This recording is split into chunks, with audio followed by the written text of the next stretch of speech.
მოგესალმებით, ბატონებო, ეხლა ბატონებო. 4 საკითხია დღესაც გათვალისწინებული. პირველი საკითხი გახლავთ მარნეულის მუნიციპალიტეტის 2021 წლის ბიუჯეტის დამტკიცების შესახებ. მარნეულის მუნიციპალიტეტის საკრებულოს 2021 წლის 26 იანვრის ნომერ პირველ დადგენილებაში ცვლილების შეტანის შესახებ. ბატონი ბულგარია მოხსენებელი, გთხოვთ ბატონო ბულგარ. მოგესალმებით. მარნეულის მუნიციპალიტეტის 2021 წლის ადგილობრივ ბიუჯეტში შედის ცვლილებები. მაგრამ მინდა მოვახსენო, რომ ეს ცვლილებებში არ არის გათვალისწინებული ახალი რაიმე პრიორიტეტი. ახალი რაიმე ინფრასტრუქტურულ პროექტს არ ვამატებ ბიუჯეტში. დამტკიცებული ბიუჯეტში არსებული ინფრასტრუქტურული პროექტებზე ვამატებ თანხა ან ვამცირებ. პირველი არის საქართველოს მთავრობამ, რომელიც კარგად იცით, რომ მარნეულის მუნიციპალიტეტში 12 სოფელში ინფრასტრუქტურული პროექტების განსახორციელებად გამოყოფილი ქონდა თანხები. ვინაიდან ეს პროექტები ტენდერები გამოცხადდა, ხელშეკრულებები გაფორმდა, ზოგი სამუშაოები დასრულებული არის, ზოგი სამუშაოები დასრულების ეტაპზე არის, ზოგი სამუშაოები არის, ხელშეკრულებები გაფორმებული არის. აქედან გამომდინარე, დარჩენილი ეკონომიები, გამოყოფილი თანხებიდან დარჩენილი ეკონომიები მთავრობის მიერ ამოღობილი იქნა. კანონიდან გამომდინარე, ადგილობრივი თვითმმართველობა ვალდებული არის მთავრობის განკარგულებებში გამოსულიდან ერთი თვის ვადაში რეაგირება უნდა მისცეს. ჩვენ შესაბამისად ეს კანონი დაცული არის და იმის გამო ბიუჯეტში შედის ცვლილება. ამის გარდა ადგილობრივი სახსრების ფარგლებში რამდენიმე ინფრასტრუქტურულ პროექტებს ვამატებთ თანხას. გეძოთ მინდა რომ დავიწყო მთავრობის მიერ გამოყოფილი თანხებთან. ქალაქ მარნეულში იაღლუძის დასახლებაში ეკომიგრანტების გზის მოასფალტებაზე, რომელიც სამუშაო დასრულების ეტაპზე არის, დარჩა 23.745 ლარი ეკონომია და შესაბამისად ეს ეკონომია არის ამოღებული. ხოჯორნის მისასვლელი გზიდან 624 ლარი. დამიას შიდა გზების მოასფალტებიდან 114.585 ლარი. დოლისხანის მისასვლელი გზიდან 85.621 ლარი. იმირჯალის შიდა გზებიდან 30.284 ლარი. ქირაჩმოღალოს შიდა გზებიდან 126.627 ლარი.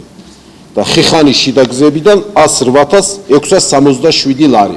ჯამში მთავრობის მიერ გამოყოფილი თანხა შემცირდა 490.173 ლარი, ანუ ეკონომიის ფარგლებში შემცირდა.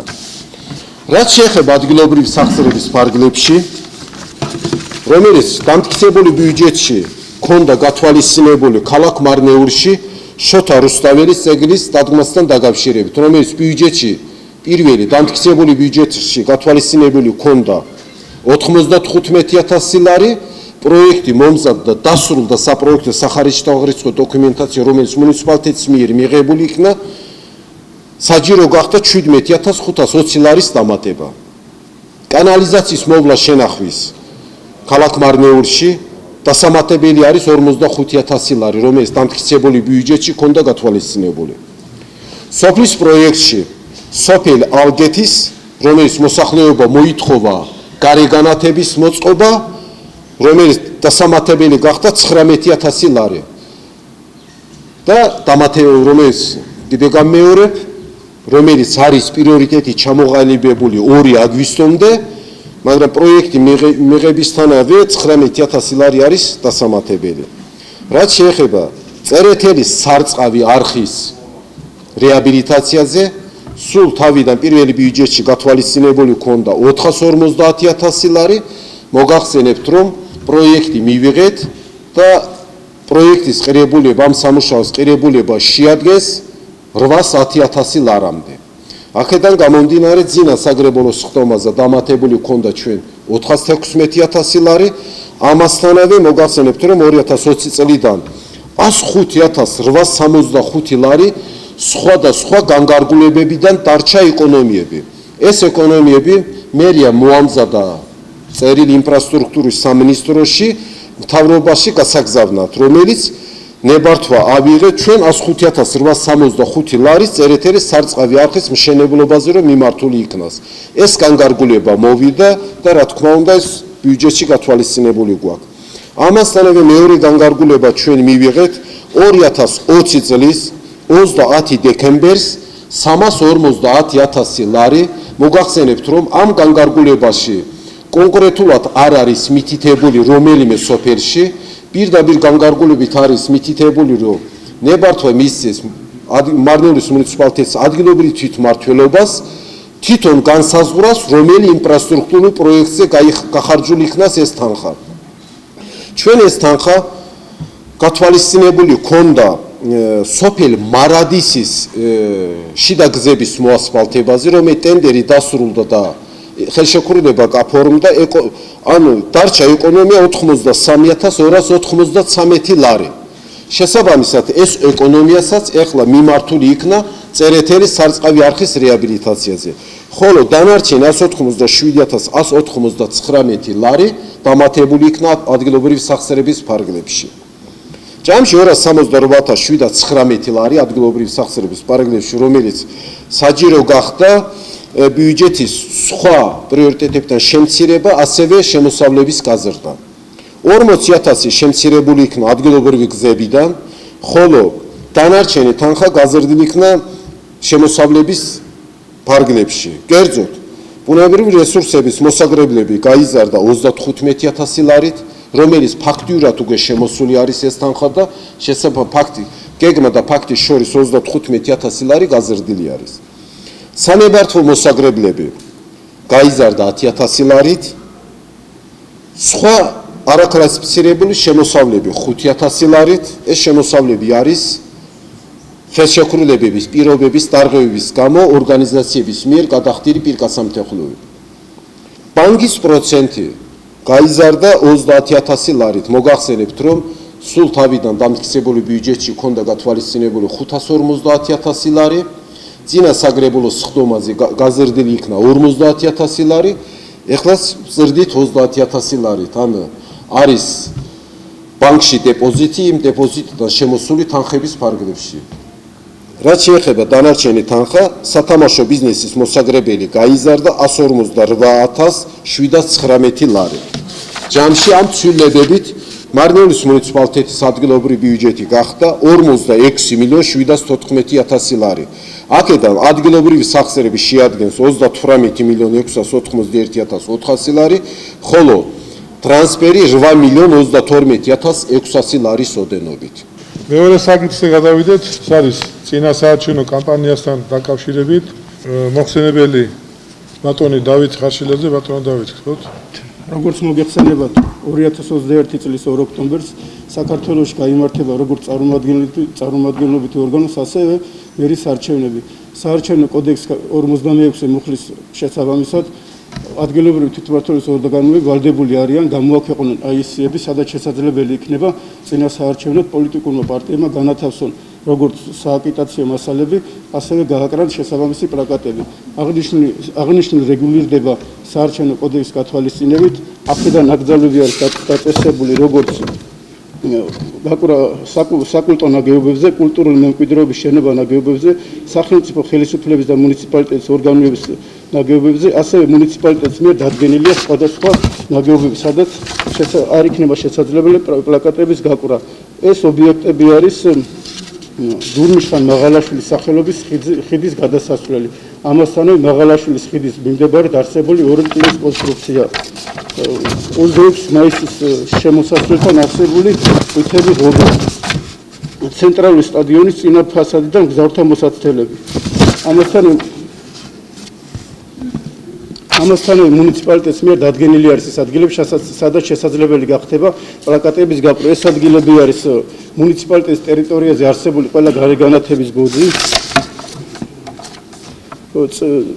რუსთაველის ქუჩის გასული განსახურდიას და აივას გასანობის მიმდებარედ არსებული ხიდის რკინის კონსტრუქციები, ამასთანავე სამედ დუღუნისა და ნარიმანოვის ქუჩაზე არსებული წრიული ღობეები. ასევე არის აღმაშენებლის მიმდებარედ არსებული წრიული ღობე. აი ეს ადგილებია, სადაც შესაძლებელი გახდება ამ პლაკატების გაკვრა. ამასთან მუნიციპალიტეტის მიერ შერჩეული არის შენობა ნაგებობი, სადაც შესაძლებელი ექნებათ პოლიტიკურ სუბიექტებს გამართონ წინასაარჩევნო შეხვედრები. ეს არის მუნიციპალიტეტის საკუთრებაში არსებული ყველა კულტურის სახლის შენობა და არსებული სტადიონები. მესამე საკითხი გახლავთ მარნეულის მუნიციპალიტეტის მერის მოვალეობის შემსრულების 2021 წლის 5 აგვისტოს წელს განხილვის შესახებ. ბატონი გუჯა ზანდება მოგახსენებს დეტალურად. მოგესალმებით.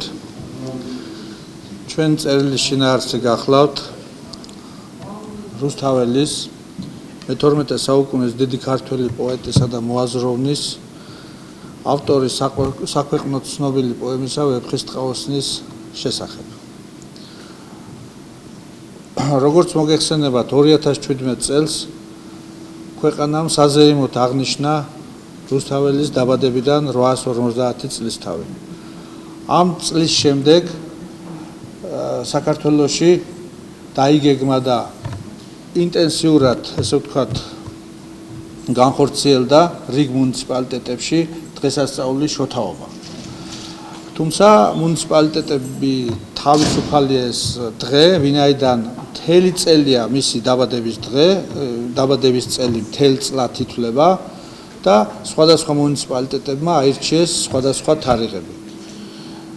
ჩვენ შემოვდივართ, ანუ მერია მივიღეთ, ესე ვთქვათ, დიდი მსჯელობისა და განხილვის შედეგად, ვინაიდან ჩვენი ახალგაზრდები სრულიად საზოგადოება უფრო მეტად დავაახლოვოთ პოემა ვეფხისტყაოსანთან, რამე თუ ვეფხისტყაოსანი დაწერილია და შეიცავს ცხოვრებისეულ ბევრ ელემენტს. ეს არის გენდერული თანასწორობა, რომელიც დღეს აქტუალურად არის, ჯერ კიდევ იმ დროს განიხილა შოთა რუსთაველმა ეს ლეკვი ლომისასწორია ცნობილი ფრაზა, მეგობრობა და მრავალი სხვა აფორიზმების, ესე ვთქვათ, გახმოვანებით არის ცხოვრებისეული და არის მზაობა მერის მხრიდან, რომ ახალგაზრდობა დაეუფლოს უფრო მეტად შოთა რუსთაველის ამ პოემას და ყოველი წლის 20 ნოემბერს ჩატარდეს სახალხო დღესასწაულის შოთაობა, თუმცა მიეცეს მას შემეცნებითი ხასიათი. ანუ ვისაც სურვილი ექნება ზეპირად გამოთქვას, დაწეროს და უფრო მეტი, ესე ვთქვათ, შეხება ჰქონდეს ამ პოემასთან.